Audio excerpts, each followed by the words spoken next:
आज सबसे पहले तो मैं भारत रत्न जननायक कर्पूरी ठाकुर जी को प्रणाम कर मेरी बात की शुरुआत करना चाहता हूं।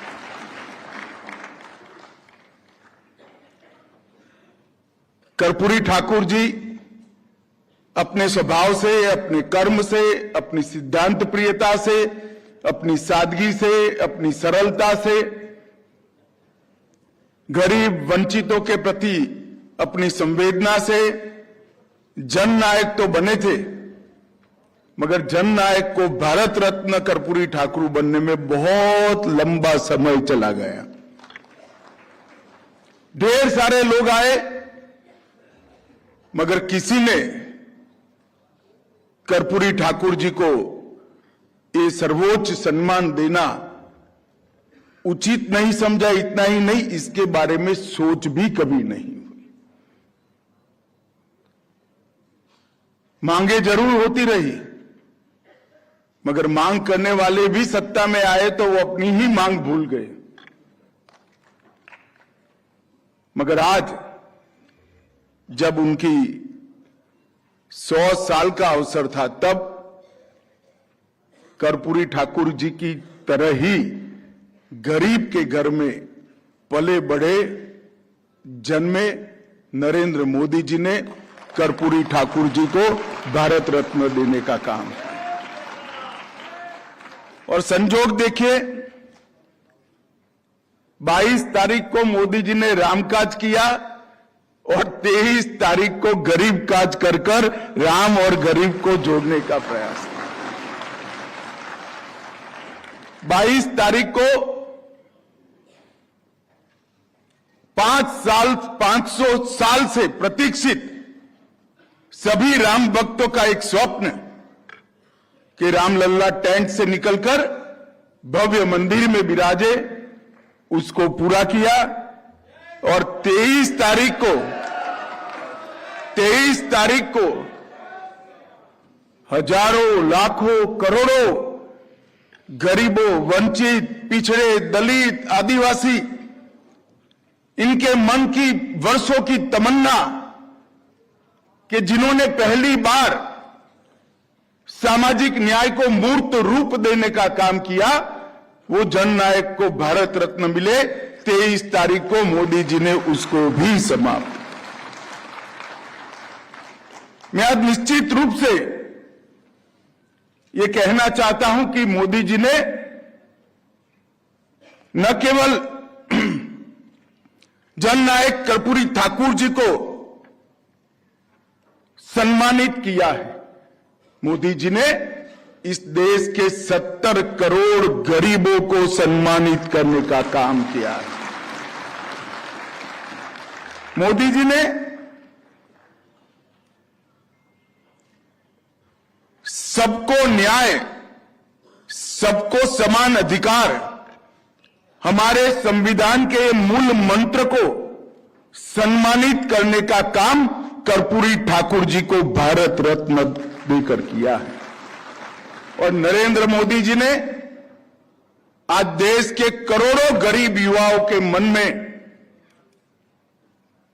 अगर हमें जोम है, संघर्ष करने की धगस है, हम पढ़ाई लिखाई कर आगे आना चाहते हैं, सिद्धांतों के आधार पर जीवन जीकर अपना जीवन व्यतीत करना चाहते हैं, तो हम भी कुछ भी बन सकते हैं, भारत रत्न भी प्राप्त कर सकते हैं। वो आशा को जीवित करने का काम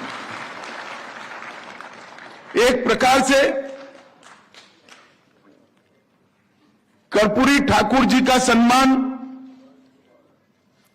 सादगी, प्रामाणिकता, बरोबरी के सिद्धांत, सात्विकता, नीतिमत्ता और आत्मसम्मान के साथ आज भी राजनीति में संघर्ष कर रहे हैं करोड़ों युवाओं का सम्मान मोदी जी ने प्रतीकात्मक रूप से किया है।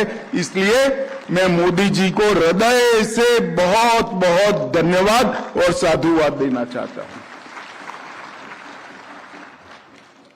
एक निष्काम कर्मयोगी के माध्यम से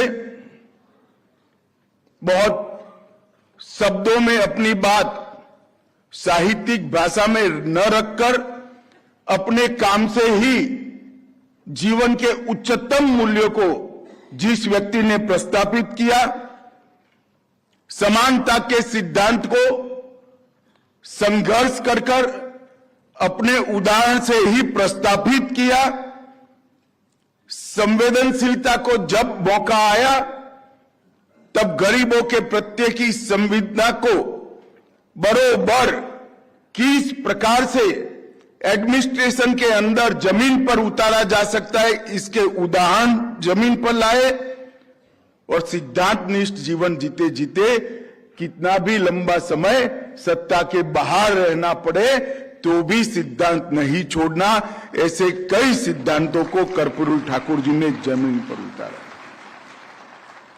एक मानो में आज का दिन बहुत भारत के इतिहास में बहुत महत्वपूर्ण है।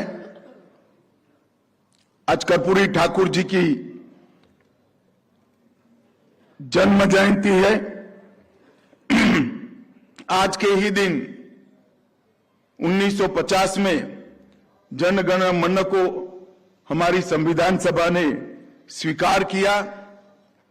आज के ही दिन बिहार के ही भारत रत्न राजेंद्र बाबू को संविधान सभा का अध्यक्ष चुना गया और पहला राष्ट्रपति चुना गया।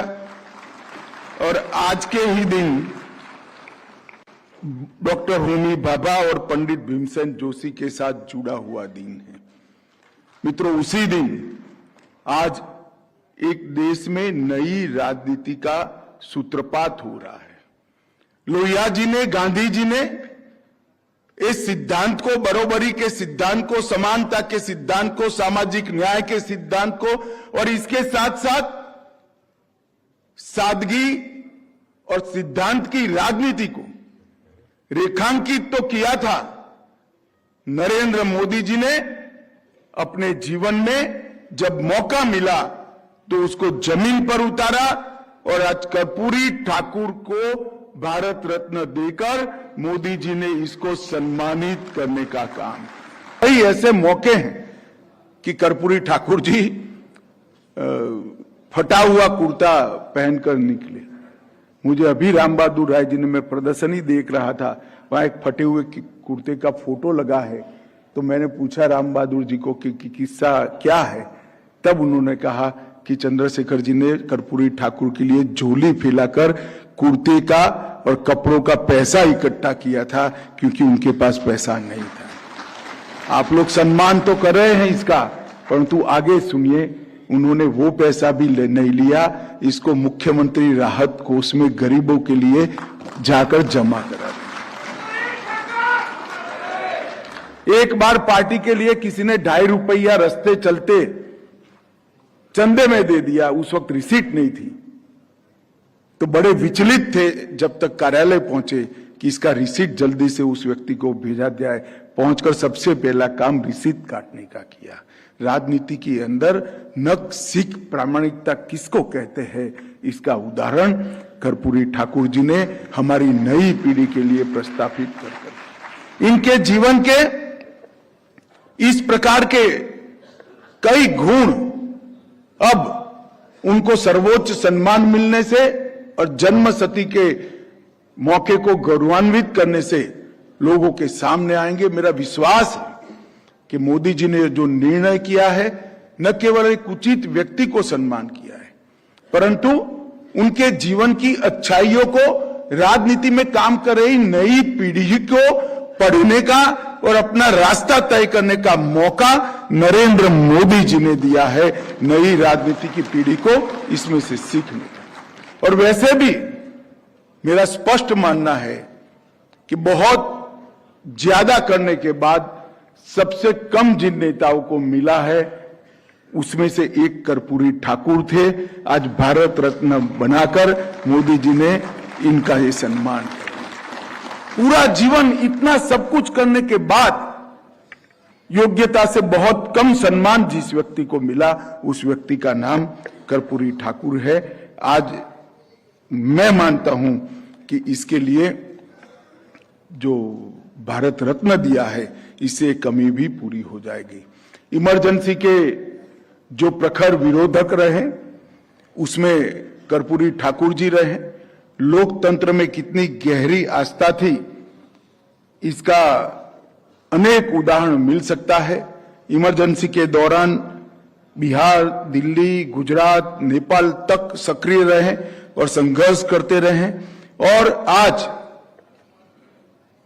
ऐसी स्थिति देश में जो तुरंत ही 77 के बाद आई कि इमरजेंसी डालने की कोई हिम्मत नहीं कर सकता, वो स्थिति के कुछ प्रमुख नेताओं में, स्थिति लाने वाले कुछ प्रमुख नेताओं में एक नेता जननायक कर्पूरी ठाकुर थे। ये हम सबको याद रहना चाहिए।